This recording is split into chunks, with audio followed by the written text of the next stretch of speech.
மனிதானே மகத்தானவன், மனிதானே மகத்தானவன், மனிதானே மகத்தானவன். நண்பர்கள் அனைவருக்கும் வணக்கம். பதிவுக்கு போறதுக்கு முன்னாடி நம்ம சேனல் சப்ஸ்கிரைப் பண்ணாதவங்க சப்ஸ்கிரைப் பண்ணுங்க. கர்ம வீரர் காமராஜர் பத்தி ஒரு அவதூறு கூறினா இன்னைக்கு தமிழகத்துல இந்த கட்சி அந்த கட்சின்னு இல்லை, சாமானிய மக்களுக்கு கூட கோபம் வர்ற மாதிரி தான் இருக்கு. இந்த கட்டத்துல அண்ணாமலை அவர்கள் எப்படி அதுக்கு பதில் கொடுக்காம இருப்பாரோ அப்படின்னு சொல்லி யோசிச்சுட்டு இருந்த நேரத்துல இன்னைக்கு டிஆர் பாலு ஒரு மான நஷ்டீடு ஒரு வழக்கு தொடுத்திருந்த அந்த வழக்குல ஆஜராயிட்டு கோர்ட்ல இருந்து வெளியே வந்துட்டு ப்ரெஸ் மீட்டிங் கொடுத்திருந்தாரு. ஆக்சுவலா ஆகஸ்ட்ல இருந்து தான் இனிமே ப்ரெஸ் சந்திக்கிறேன் அப்படின்னு சொன்னவர், ஆனா இன்னைக்கு ஒரு சந்திச்சது ஒரு எல்லா பாஜக தொண்டர்கள் ஒரு நல்ல சந்தோஷமா இருக்காங்க. இதை தாண்டி ஒரு காங்கிரஸ்க்கு ஒரு ஊமக்குத்து குத்தி இருக்கிறாரு. இதெல்லாம் பார்க்கறதுக்கு முன்னாடி அவர் 2 வீடியோ வெளியிட்டிருக்கிறாரு இன்னைக்கு. அதாவது தொடர்ந்து பள்ளி மாணவர்களுக்கு சில அநியாயம் நடந்துட்டு இருக்கிறத தொடர்ந்து அவர் சுட்டி எடுத்து எக்ஸ் வலைத்தளத்தில் கொடுத்துட்டு இருந்தாரு. நம்மளும் அதை பதிவு போட்டுட்டு இருக்கோம். இன்னைக்கு பார்த்தோன்னா திருவள்ளூர் மாவட்டம் கும்மிடிப்பூண்டி அருகே ஒரு 10 வயது சிறுமி சாலையில நடந்துட்டு போறாங்க. ஒருத்தன் நேரம் நடந்துட்டு பின்தொடர்ந்து வாயை பொத்தி காட்டுக்குள்ளார இழுத்துட்டு போற காட்சி இந்த வீடியோ நீங்க பாருங்க. எப்படிப்பட்ட ஒரு மனநிலை பாருங்க. இன்னைக்கு தமிழக காவல்துறை என்ன செஞ்சுட்டு இருக்காங்க, தொடர்ந்து சட்ட ஒழுங்கு இல்லைன்னு பேசிட்டு வந்தாலும் கூட இது கண்டிப்பா இது நடந்துட்டே இருக்கிறது உண்மையிலேயே ஒரு ஆச்சரியமான தமிழகம் எங்க போகுதுன்ற மாதிரி. இன்னொரு வீடியோவில் பார்த்தோன்னா, அதாவது திருப்பூர் மாவட்டம் அவினாசி அடுத்து குன்னத்தூர் பெருமாநல்லூர் சாலையில கஞ்சா அடிச்சுட்டு நிறைய பசங்க பள்ளி மாணவர்களை துரத்துற காட்சி. கையில அருவாள் வச்சிருக்காங்க. வீடியோ பாருங்க. அருவாள் வச்சு துரத்துற காட்சி. இதெல்லாம் இது 2 நாளைக்கு முன்னாடி தான் நம்ம கொடங்கையூர் அதுல ஒரு 16 வயதுல இருந்து 20 வயதுக்குள்ளாரதான் பசங்க நிறைய பேர், ஒரு 4, 5, 6, 7 பேர் இருக்காங்க. இதே கஞ்சா வாங்கிட்டு வர சொல்லி காசு கொடுத்துருக்காங்க, மெத்தப்பட்டைன்னு ஏதோ ஒன்று. ஆனால் அவன் அதுக்கு பதிலாக அஜினாமோட்டோ எடுத்துட்டு வந்ததுனால கோவம் அவனை கொன்னுட்டாங்கங்கிறது செய்தி நம்ம பதிவிலேயே நம்ம போட்டிருந்தோம். தொடர்ந்து இந்த மாதிரி சில விஷயம் நடந்துட்டு இருக்கிறது இன்னைக்கு காவல்துறை என்ன பண்ணிட்டு இருக்காங்க. ஒரு பக்கம் எதிர்கட்சி எல்லாம் அங்கங்க தேர்தலுக்காக தான் பார்த்துட்டு இருக்காங்களே ஒழிய ஒரு ஏதாவது ஒரு மாற்றம் வருமா அப்படிங்கிறது எங்கேயும் காணான்ற மாதிரி தான் இன்னைக்கு பார்க்கணும்.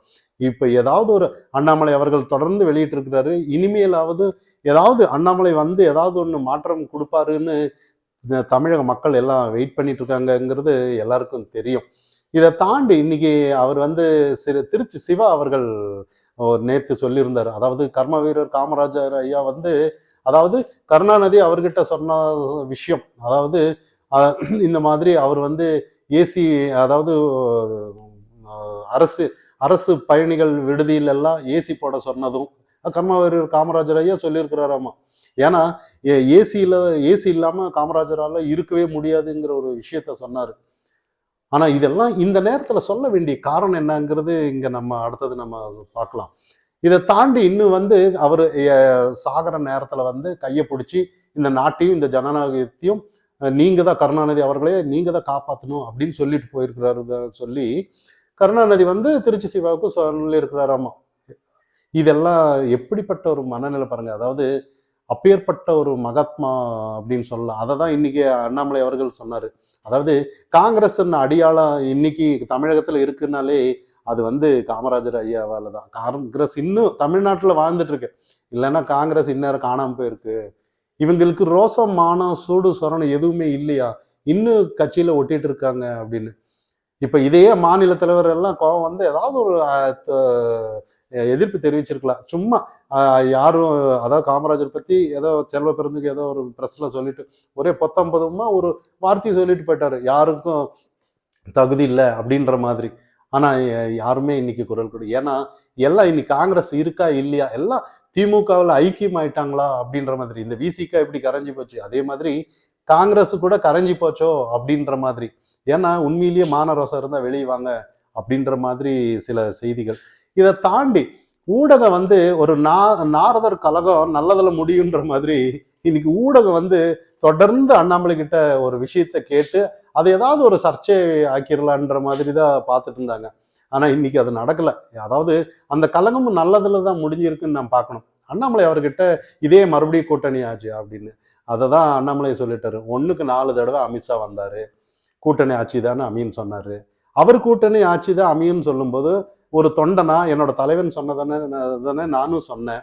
நான் அதை மாத்தி எப்படி சொல்ல முடியும் அப்படின்ற ஒரு இது ஏன்னா எல்லாருக்குமே அந்த ஆசை இருக்குதுனே. அதாவது தமிழகத்துல கண்டிப்பா கூட்டணி தான் அமையும். எடுத்துக்காட்டா பாமக எடுங்க, நிறைய கட்சிகள்ல எடுங்க, தேமுதிக எடுங்க, எல்லாம் அவங்கவுங்களுக்குன்னு சொல்லி அவங்க கட்சி வளர்றதுக்கு உண்டான விஷயத்தை தான் பார்க்கறது ஒரு தொண்டனுக்கு அழகு. ஏன்னா தொண்டன் தான் எல்லா இடத்துல வந்து பெயிண்ட் டப்பா தூக்கி போஸ்ட் ஓட்டுறதுல இருந்து அந்த அளவுக்கு எதுக்காக ஓட்டுறோம்? ஏன் ஏதாவது ஒரு என்னோட தலைவன் வந்து ஏதாவது ஒரு எம்எல்ஏ வருவாரு, அமைச்சர் ஆகிடுவாரு, அதனால எங்களுக்கு எங்க தொண்டர்களுக்கு ஏதாவது ஒரு நல்லது நடக்கும், அதுக்காக தான் அவன் பெயிண்ட் டப்பாவை தூக்கி போஸ்ட் அடிச்சு சுத்துவானே ஒழிய அடுத்தவங்க கட்சியை வளர்க்கறதுக்கா அப்படின்ற மாதிரி. அதான் நம்ம புரிஞ்சுக்கணும் அதை. ஏன்னா கூட்டணி தான், அதாவது ஒரு கண்டிப்பா வந்து தமிழகத்துல வந்து ஒரு கூட்டணி ஆட்சி தான் அமையுன்றது எந்தவித சந்தேகமும் இல்லை. இதை ஒத்துக்கிறதுல இதை பேசுறதுல வந்து எல்லா தலைவருக்கும் வந்து உண்மையிலேயே சங்கடப்படுறாங்கன்னு தான் பார்க்கணும். எதுக்காக இந்த சங்கடம் வரணும்னு தான். ஏன்னா அப்பேற்பட்ட ஒரு எதிர்கட்சியா இருக்கு. இப்போ ஏடிஎம்கே வந்து அந்த அளவுக்கு ஜெயலலிதா அம்மையார் இருந்த மாதிரி ஒரு பெரும்பான்மையான கட்சியா இருந்திருந்தான்னா ஒரு சேலஞ்சிங்கா இருந்திருக்கலாம். நிறைய வந்து இடத்துல 2ஆம் கட்டமா எல்லாம் ஆனதெல்லாம் நமக்கு தெரிஞ்ச விஷயம்தான்.